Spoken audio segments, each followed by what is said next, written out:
moment. The dipole moment. Yeah, dipole moment. So you're saying that okay, we are out of time there. A lot of good points raised, but we move on to the opponent having 1 minute to summarize. So thank you, reporter, for this discussion. I was able to clarify multiple topics I would like to clarify. First of all, I think that there is some flaw in this theoretical model, because if the torque would be uniform at each point of the thing that we model as a rigid body, then it will all cancel out. Secondly, I think that electrolysis is the most important phenomenon in this problem, because it causes the whole film to rotate, as it's the only way to introduce more energy into the system. So there are charge carriers, and they are not this electrically neutral dipoles, the electric dipoles. This would be the ions coming from the soap dissociation, or at least water dissociation, and they would cause the film to rotate, as they're the only way to add the energy into the system. Thank you. Okay, thank you very much.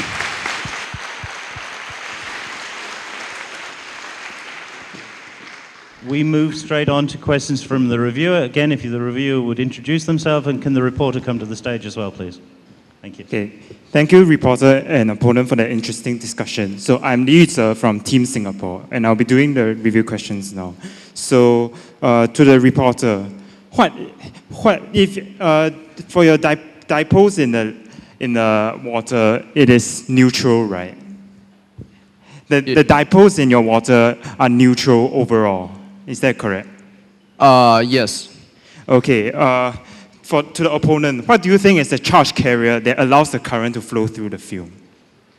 So the phenomenon that occurs on the electrodes is the electrolysis. Yes. The electrolysis adds the energy into the system by making the current flow. The charge carriers make the current flow possible. So that's why the charge carriers are so important. Okay, thank you. For the reporter, may I ask, can you go to slide 12, please? Slide 12. 12. So, sorry. You mentioned that there will be chain-like structures that are formed in the water. Yes. So what are these chain-like structures? What is this chain-like structure? Yes. It is the coherent. Yeah, it is coherent. Okay, to the opponent, do you think the water should behave like a Bingham plastic or a Newtonian fluid? Could you repeat the question, please? Do you think that the water will behave like a Newtonian fluid or a Bingham plastic? I think that the influence of the non-Newtonian effects in the fluid are negligible in case of this phenomenon. Okay, thank you. To the reporter, did you take any precautions to prevent the movement, any air currents above your film, above and below your film? Yeah, you mean the air drag? No, as in air currents. Do you take any precautions to prevent air currents? Air currents? No, I believe. Okay, thank you. May I clarify how you measured the velocity of your film using your camera? Because you mentioned that you took images of the film and then tracked the pixels. So how exactly did you track these pixels? Yeah, we're using a program made up ourselves to check this is the property of the BMP pictures, I guess. This is a computer thing, not a physics thing. But we track the same pixels, which the principle is actually approximately like the tracker, but I believe this is more precise.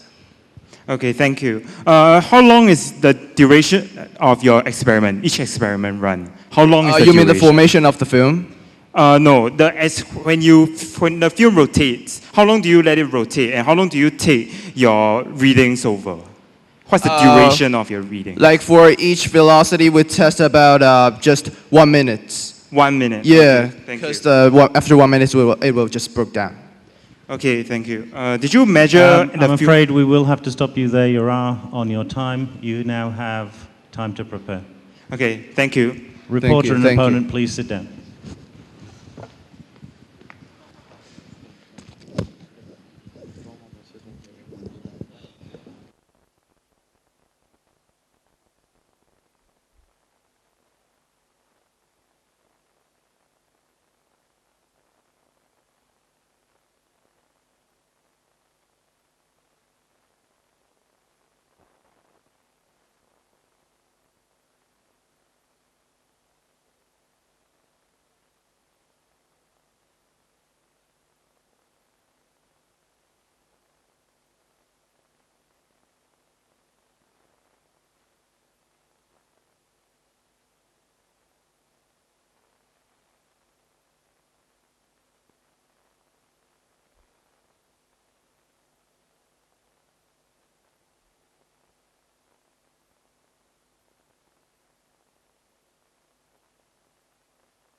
Okay, good morning, ladies and gentlemen. I'm Li Yuzhe from Team Singapore, and today I'll be presenting my review for problem 4, liquid film motor.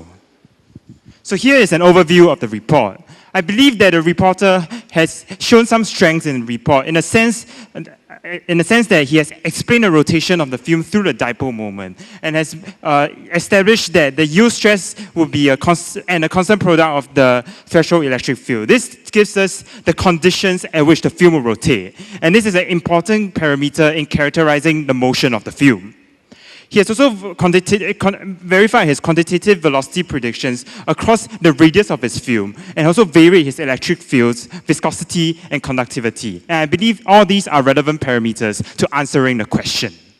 But some of his weaknesses will include the fact that he did not explain qualitatively the thread-like structures that will be formed. And this is important because it determines the yield stress that the water will present. And this will determine the conditions under which the film will rotate. I also believe that the method of tracking the pixels may have some inaccuracies involved, and I think the experimental method can be improved. I also believe that the evaporation of the film will affect the speed because due to the very thin nature of the film and also the duration of his experiment, which is about 1 minute, we know that the mass of the film will change a lot over his experiment. And this must be taken into account to ensure that his motion predictions are indeed accurate. Also, in his theory, he used the dipole to account for the moment. But I believe that due to the current as applied, there must be some kind of charge carrier like ions which will conduct the electricity, and this is not discussed in his theory. So the first clash between opponent and reporter is on the uniform torque. And the opponent pointed out that having the same torque applied at different points will not give a rotation motion. I believe that this is indeed predicted by the dipole model, but we have to consider the hydrogen bonding between the water molecules. And this is the reason why the water molecules can stay together and still rotate. On the second clash on the color tracking, the reporter mentioned that he used a grayscale image. I think that using a grayscale and a color approach will both work, but he has to verify that the color of the film will correspond to the reasonable film thickness in his experiment, and verify that the surface velocity is about the same as the bulk motion. With regards to the tracking technique, I agree with the reporter that the film is very thin, so there will be a low velocity gradient, as I mentioned just now. And I suggest that he could have premixed powder particles and then track the motion of these particles to ensure that they tally with his pixel tracking technique. On the clash of charge carriers, I disagree with the reporter because the neutral dipoles cannot carry charges. And these charge carriers are actually ions that are formed through electrolysis like the opponent has pointed out. So it must be taken into account for his theory. Some of the missed point will be the qualitative origin of the Bingham plastic model, because this will affect under the conditions at which the film can rotate, and this is an important parameter. Also, we know that the interactions between the dipoles and the water may not be perfect, and he has to take into account the transfer of the force, and also the evaporation is not taken into account. So I believe that the reporter has not fully answered the question because he did not vary his frame shape and sizes and also did not consider evaporation, and the dipole theory does not match with the current flow. The opponent has also brought out significant flaws in the report. Thank you. Okay, thank you very much.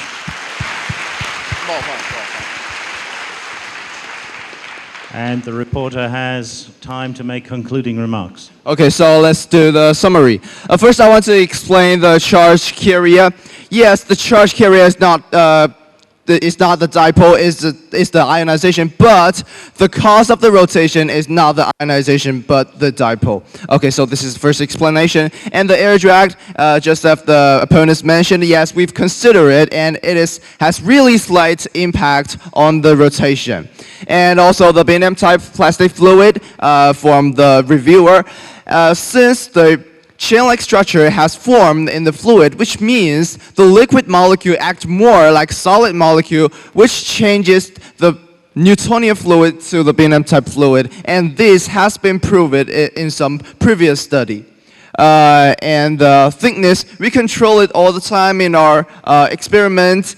We use the film interference I've just mentioned, and we tilt the film a little bit. We make the film, thickness of the film, proportionally increase, and we controlled one side of the film as constant, which means the overall thickness will be constant. That's how we control the thickness. And the time of acceleration, yes, as I mentioned, at first it will have an acceleration, but the test of the velocity is always been done in the stationary condition, as you've mentioned. So that's what I want to explain. And the evaporation, yes, of course, it has impact, but since the time is not quite long, so we just ignore it, and I believe it is reasonable. So this is all for my summary, and thanks all for the opponents and the reviewers, and I really enjoy this discussion, and thanks for all the audience and the jurors listening. Thank you all. Thank you.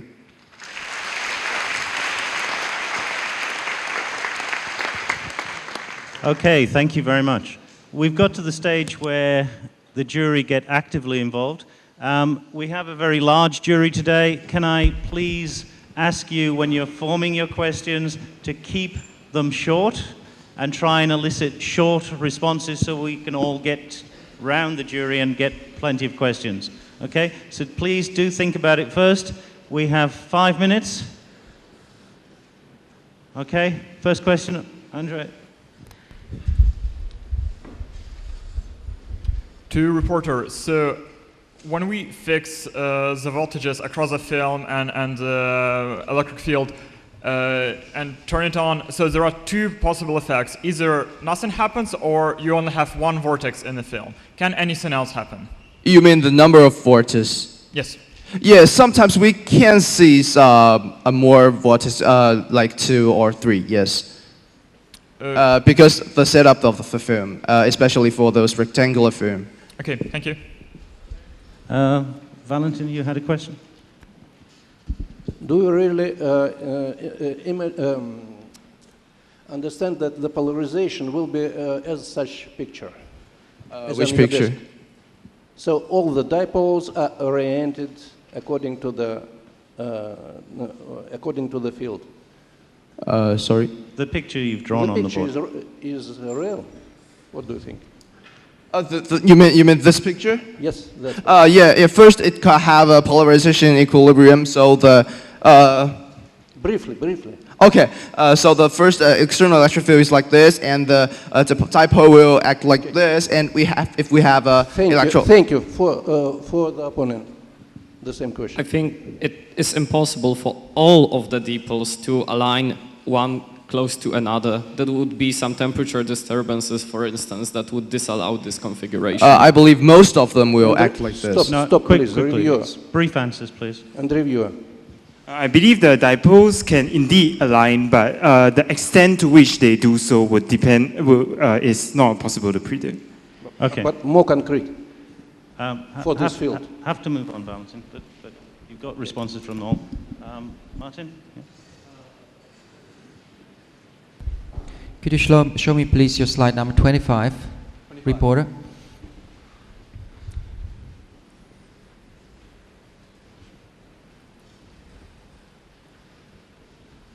Okay, so could you somehow explain why the error bars here everywhere are so small comparing to the distances between the experimental points and your theoretical points? Yeah, the error bar is, yes, we do each point for 3 times, and we get the large threshold and small threshold, so that's how we get the error bar. Okay, but my question was whether you can explain why the difference between the experimental point and the theoretical point is much larger than the error bar itself. Whereas I believe this can explain the change of this line is not caused by the error, but the change of the proportion. That's what I believe. It is not caused by the error, since the error is far lower than the Okay, I think answer. Follow-up question, okay. Can you please go to angular velocity versus radius? Yes. angular velocity distribution. And what was the reason for the difference between the theory and the experiment? Yeah. What is the reason for this deviation? Sorry? Why are the two lines different? Yeah, this is this one, the lower one is the theoretical line, and this one is the experimental line. And that's why this is higher than the theoretical one is because of the CCD camera can have great air, and since the center of the rotation will change periodically. Okay, and okay. yeah. That answered question. We had a question over here. Could you please go to slide 8 with your experimental setup? Okay.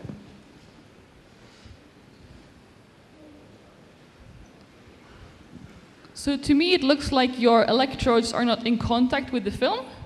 Yeah, we use a brush to not only dampen to not only form film, but also dampen these two electrodes, so there will be a current to it. So there is a current flowing through the film. Yeah, there will be a current to it. Okay, thank you. Okay, thank you. We've got very short time for the questions. Ilya? Yes, a short clarifying question to the reporter. On your slide 12, just to avoid a confusion, you say you take a water, you apply electric field, you get dipolar chains, and you get a Bingham plastic, and this was proven in a previous study. Is this for pure water or water with soap molecules, and what study was it? Yeah, this study is only with water. With pure, like distilled water? Yeah, this study is for the pure water. For pure water, okay. Yeah, for water, yeah. So viscosity increases many orders of magnitude when you put water into electric field, right? Yeah, I believe. Okay. Okay, thank you. We are out of time, so that has to be the end of the questions. All jurors now, please compile your marks, write down the marks so I can come along and see that everyone has finished the grading, and then we will show our marks.